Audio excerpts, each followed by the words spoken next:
Magandang hapon sa inyong lahat mga kasari-sari. Ito na naman ang inyong palawen, yung tindera si Ate Tintin.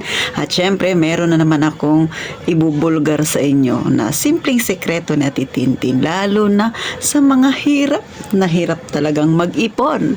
Gusto mo ba ang ganitong topic? Dahil kagaya ng sakin, meron ka ring maliit na tindahan. Gusto mo ring makapag-ipon para sa susunod na taon. Meron ka namang mabuksan mga kasari. Hindi lang kay panay kasabing sana all sa nakikita mo sa mga Facebook. Kaya ito na, kung interesado ka sa ganitong usapan, bago tayo mag-umpisa, huwag mo namang kalimutan mag-subscribe ka na sa Palawen yung Tindera, pakilike na rin ang aking video mga kasari, at syempre pakishare na rin kung hindi kayo busy. At ito na, umpisa na natin ang masaya nating chismisa. Magandang hapon mga kasari-sari. Sa mga bago pa lang sa aking channel, si Ate Tintin ay laging may dalang problemang tindahan. Pero ngayon mga kasari, dahil nauuso na naman talaga ngayon ang bukasan ng kanilang mga ipon, o diba, yung mga may mga alkansya, o nakikita niyo sa Facebook, diba, kanya-kanya na silang pabida-bida ng kanilang mga naipon. Aba, hindi yan masama yung ganyang trending mga kasari. Pero isa ka ba sa mga tindero at tinderang gusto ring mag-ipon, pero yan ang problema? Paano nga ba, Ate Tin? Lahat na yata ng pag-iipon na style na try mo na pero walang umepekto sa'yo. Eto, meron na naman akong isi-share sa inyo. Bagamat marami na akong natalakay dito mga kasari, no, ukol sa pag-iipon, kung ano-ano mga pinanglalagyan na Tintin. Ngayon, sana makatulong itong panibagong style na Tintin. Bakit? Kasi nung nakaraan mga kasari ay nabuksan ko na rin yung aking naipon. Ipakita ko sa inyo ha. Bagamat may maliit lang akong tindahan mga kasari, no? Kita nyo naman, no? So yan yung aking maliit na tindahan. Pero hindi hadlang na makapag-ipon ka ng malaki. At syempre yan ang aking isi-share sa inyo. Hindi ko niyayabang ito ha, dahil una, maliit lang na halaga ito. Pero sa kagaya kung may maliit na naipon, nakikita nyo ba? So, ito kasi, nabuksan ko na yung aking pinaglagyan nito, which is nakaipon sa Titintin ng 25,000 pesos. So, kita nyo, manipis lang, di ba? Yung 25 piraso, 25,000 pesos. Ito ay para sa aking permit. No, sorry, hindi ito para sa akin. Para sa tindahan ni Ate Tintin ito. Dito ko kukunin yung pambayad ko ng SSS, 1 taon, pambayad ko ng Pag-ibig, 1 taon, at yung natira, pangbayad ko ng permit ng aking tindahan. At kung meron mang natira na konting-konti lang talaga mga kasari, yan ang aking sure, no? Siguro mga 1,000 or 2,000 lang ang matitira dito. Idadagdag natin sa ating ipon, mga kasari. So, bakit ko ipinapakita sa inyo mga kasari? Kasi sa totoo lang, ang ugali ko talaga, no, pagka natapos ko na or naabot ko na yung goal ko sa pag-iipon para sa aking permit, patuloy pa rin nag-iipon si Ate Tintin para sa susunod naman na taon. So, hindi ako natatapos doon sa kapag nakaipon na ako, titigil na ako. No, bakit? Kasi yung tindahan natin mga kasari ha, for your info lang sa mga mag-uumpisa ng kanilang tindahan. Minsan ang tindahan natin maganda ang kita, minsan ay hindi. Kaya hanggat maganda yung kita, mag-ipon na mag-ipon. Kapag dumating tayo doon sa punto na sinasabi nating tumal is real, ay syempre, kaunti lang din yung ating maitatabi. Kaya hanggat maganda ang kinikita ng ating tindahan, bakbakan natin ng pag-iipon. So, ganun yung ginagawa ni Ate Tintin para kung dumating yung katumalan ay kahit na maliit lang yung maitabi natin, overall, may malaki pa rin tayong naipon kasi nung maganda pa yung kita natin ay doon tayo talagang nag-ipon ng mag-ipon. So, yun yung aking nais na sabihin sa inyo mga kasari. Next, syempre, ito yung sinasabi ko na kahit mahirap ang buhay, maraming trials. Ito na, nabuksan ko na yung alkansya ko. So, ganyan ako mag-ipon mga kasari. Pagka nagbukas na ako, binubuo ko na siya. Tapos nilalagyan ko siya ng savings. So ang naipon ko ay 20, tapos nadagdagan ko siya ng panibagong 3K. So, 23,000.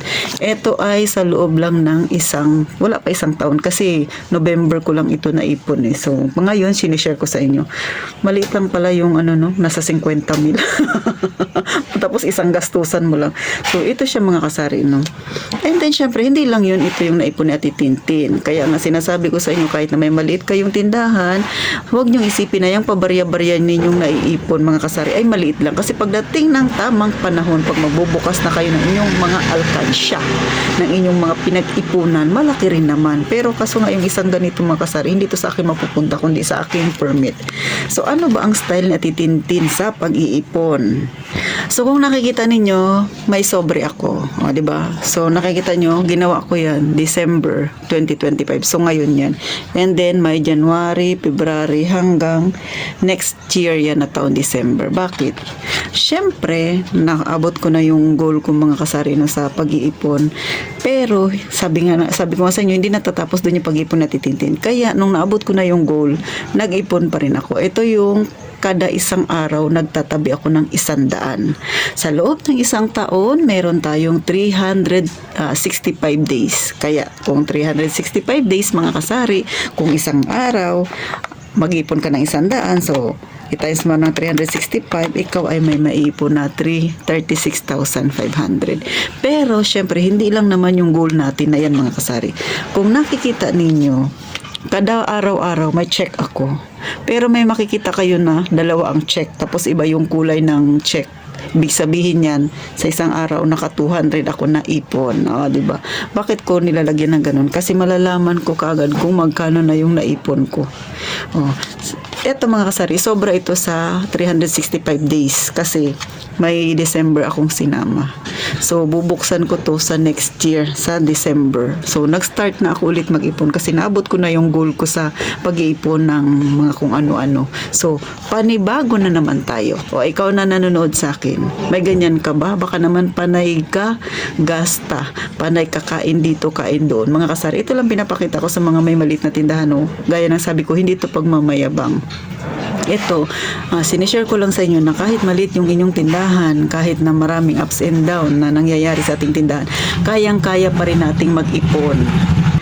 Kayang-kaya nating gumawa ng paraan para maabot yung mga gusto natin mga kasari. So ako, ipon lang ako ng ipon mga kasari kasi may goal ako na makapagpatayo ng bahay. Pero kung ano lang yung kaya ko. Pero pag sa tingin ko maganda yung kita ko, kaya may dalawang check. So ibig sabihin yan mga kasari, meron na sa Titintin 1,200 na naipon. Pero mayroon pang isang check dito na kulay pula, so 1,300 na yung aking naipon. Ngayong December lang ito mga kasari. So pag magandang benta, dagdagan natin yung ating ipon. So 'di ba? Yung iba naman kalendaryo yung ginagamit, pero ako kalendaryo siya pero sinulat ko siya dito dahil dito ko nilalagay yung aking ipon. Kaya sa mga nahirapan niyang mag-ipon, mga kasari, maraming pwedeng gawin style para maging masaya ka sa pag-iipon. Huwag mo lang isipin na maliit lang yung iniipon mo mga kasari. Kasi yung pinakamahalaga, nag-e-exercise ka. Kumbaga yung sinasanay mo yung sarili mo sa pag-iipon. Kasi pagka ganyan ka mga kasari, hindi ka na mahihirapan kasi naging ugali mo na siya. Kumbaga na-exercise mo na yung sarili mo at higit sa lahat, na-disiplina mo na siya. O diba?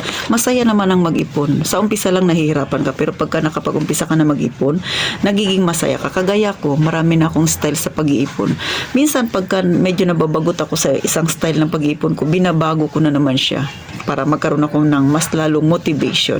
Kaya itong sinishare ko sa inyo ulit, hindi ito pagmamayabang dahil hindi naman kayabang-yabang yung naipon ko mga kasari. Kundi syempre para ma-motivate dyan yung iba na may maliit na tindahan na wag kang kumbaga parang napanghihinaan ka kasi maliit lang yung tindahan, wag.